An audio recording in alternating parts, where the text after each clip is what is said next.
How did Viking ships avoid becoming floating mass graves? When far cleaner ships, centuries later, killed their crews by the thousands. Picture it. 65 men pressed shoulder to shoulder on a wooden vessel barely wider than a modern car. No toilets, no drainage, no fresh water tanks, no cabins to retreat into. No medical base, no isolation, no margin for error. Just an open deck. Constantly slick with salt spray, cold wind cutting through wool and skin. Night after night of exposure. Soaked clothing, unbroken proximity.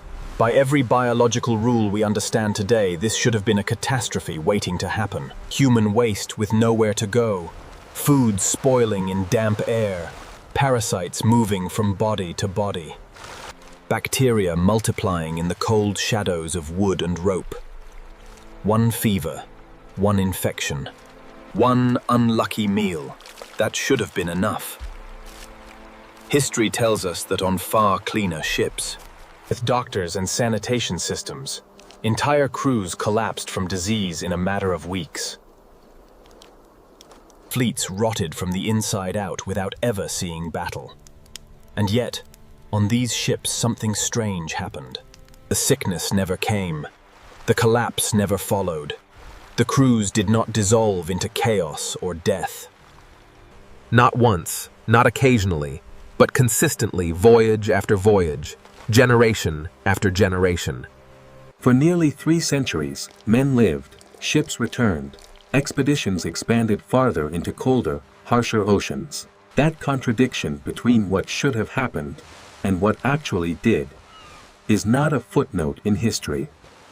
It's the doorway into a system of survival so counterintuitive, so disciplined, and so deeply human that it still challenges how we think about technology, hygiene, and resilience today. And that is where this story truly begins.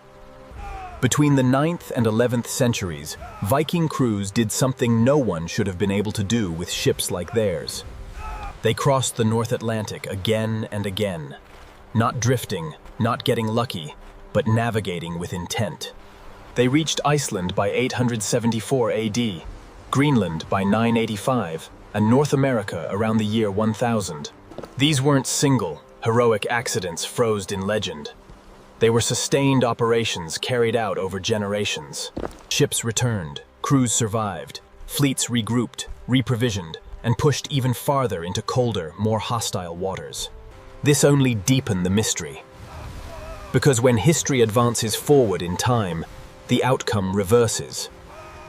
By the 18th and 19th centuries, ships were larger, stronger, and far more sophisticated.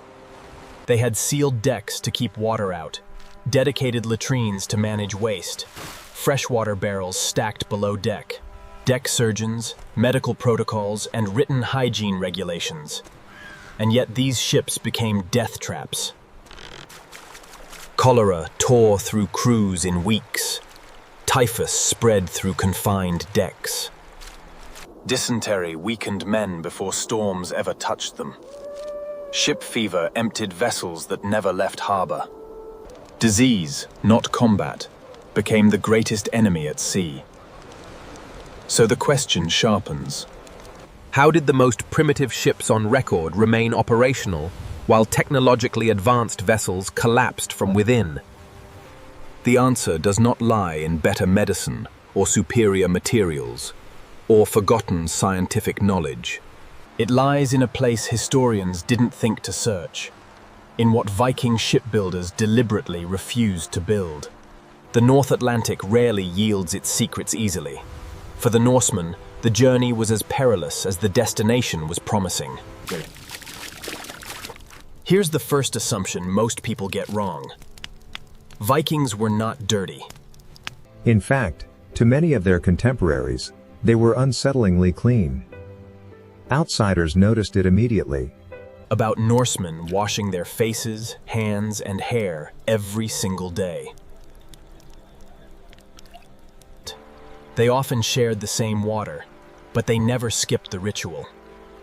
Cleanliness was not optional. It was expected. In England, the complaints were even more telling. Chroniclers grumbled that Vikings bathed so frequently that Saturdays became known as washing day.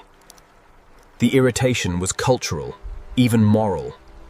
Their habits felt excessive, almost threatening.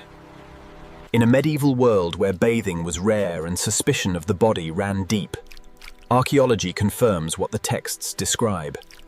Viking graves belonging to farmers, traders, warriors, and elites alike are filled with grooming tools. Bone and antler combs, tweezers, ear cleaners, razors, carefully shaped and well used. These objects appear again and again, not as ornaments, but as necessities. They weren't symbols of wealth. They were tools of maintenance. Cleanliness wasn't a personal quirk or a sign of vanity. It was cultural discipline, reinforced by habit, expectation, and social pressure. Which makes the contradiction even sharper. Why would a society so committed to hygiene willingly board ships? With no toilets, no drainage, and no permanent sanitation systems at all. Why would people who bathed weekly and groomed daily choose vessels that by modern logic should have made cleanliness impossible? That question leads us closer to the real system at work. One that didn't rely on infrastructure, but on something far more deliberate.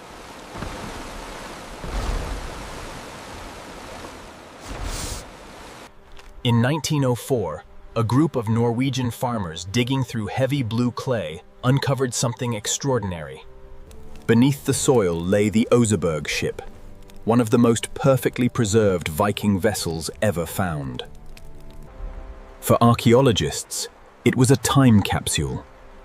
Every detail was recorded with precision. Textiles folded and preserved by centuries of earth. Cooking vessels still arranged where hands last placed them. Carts, carved wooden posts, tools, and personal objects, all catalogued piece by piece. Why would people who bathed weekly and groomed daily choose vessels that by modern logic should have made cleanliness impossible? There was no trace of how dozens of people managed bodily waste during long voyages at sea.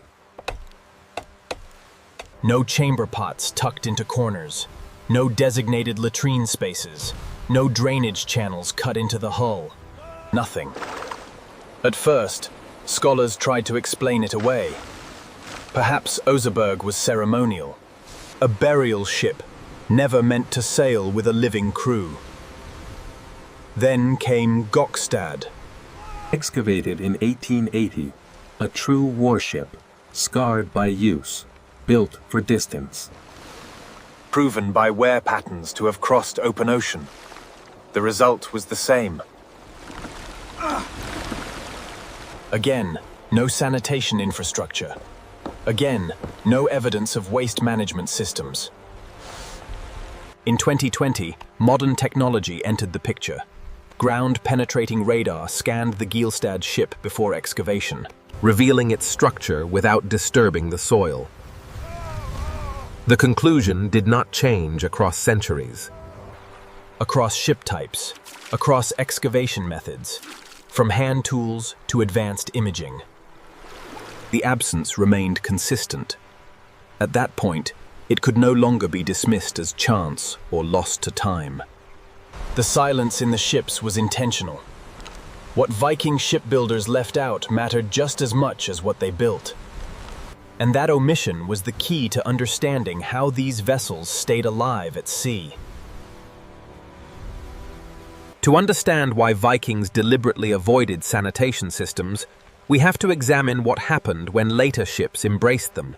In 1854, the British warship HMS Thunderer represented the height of naval progress. It was modern by every standard of its age. The ship had purpose-built toilets designed to control waste, dedicated sick bays to isolate the ill, trained surgeons on board, written hygiene regulations meant to prevent outbreaks before they began. And yet, None of it worked. Cholera killed 43 men in just 2 weeks. This was not an isolated tragedy. It was a pattern repeated across navies and centuries. Throughout the age of sail, disease consistently killed more sailors than storms, accidents, or enemy fire. As ships became more enclosed, more organized, and more sanitary, they also became more biologically dangerous. Waste accumulated instead of disappearing. Fresh water stagnated in barrels below deck. Organic matter decayed in dark, sealed spaces. Bacteria flourished where air and motion could no longer disrupt them. Sanitation did not eliminate disease. It concentrated it. These ships turned into sealed ecosystems, where pathogens multiplied quietly, unchecked, and deadly. Viking shipbuilders had no microscopes. They didn't understand bacteria or germ theory, but they understood outcomes. They knew what happened when waste lingered. They saw what followed containment. They recognized that enclosed spaces bred sickness. So they made a choice that would seem reckless by modern standards, yet proved devastatingly effective. They refused to let waste exist on board at all. No systems to manage it, no structures to contain it, no spaces where disease could take root. Instead, they designed ships that forced immediate removal or nothing. It wasn't ignorance. It was practical wisdom, shaped by survival and refined at sea. Viking longships sat astonishingly low in the water, far lower than most vessels that came after them. Stand at the rail, and the sea was not distant or abstract. It was right there, close enough to touch. Close enough to shape daily life on board. That proximity was not a flaw in design. It was the design. When waste was produced, it did not linger. It went directly overboard. Immediately swallowed by moving salt water.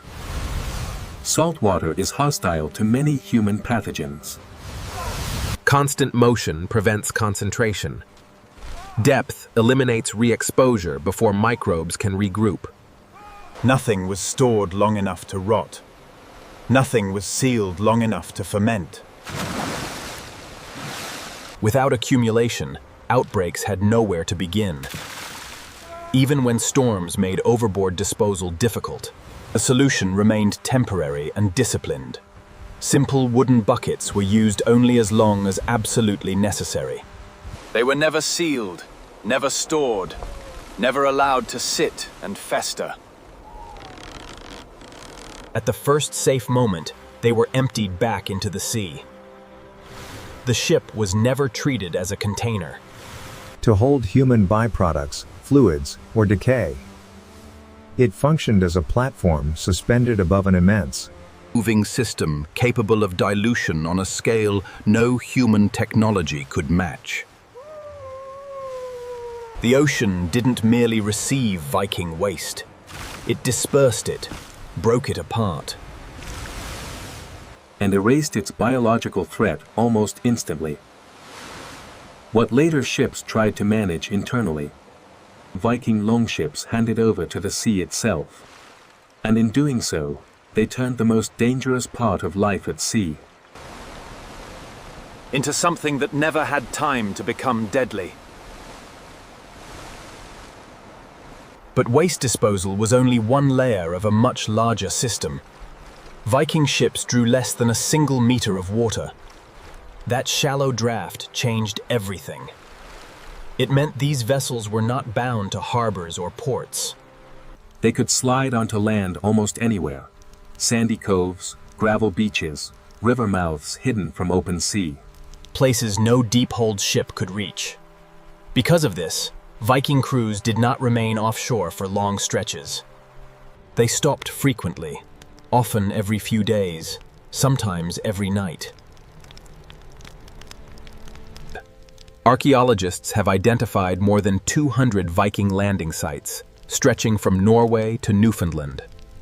Spaced at intervals of roughly 200 kilometers. This was not coincidence. It was a network. Each landing served the same essential purpose, a reset. Men dispersed inland instead of remaining packed together.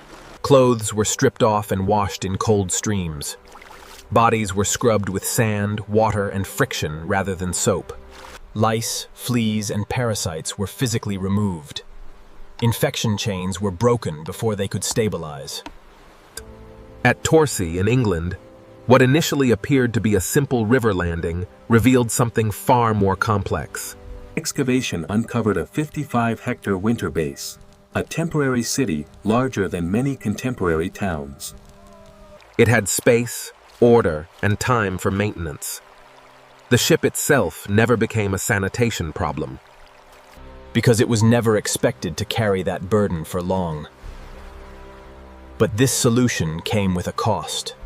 Archaeological evidence shows elevated levels of intestinal parasites around Viking trading centers and seasonal camps.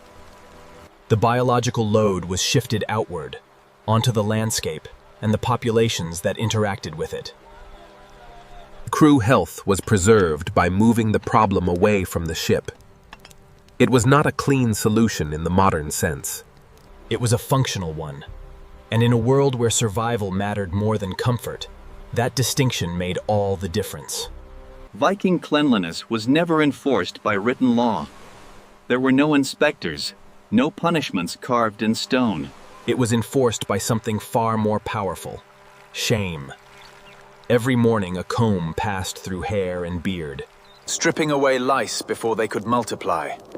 Every week bodies met water, breaking parasite life cycles.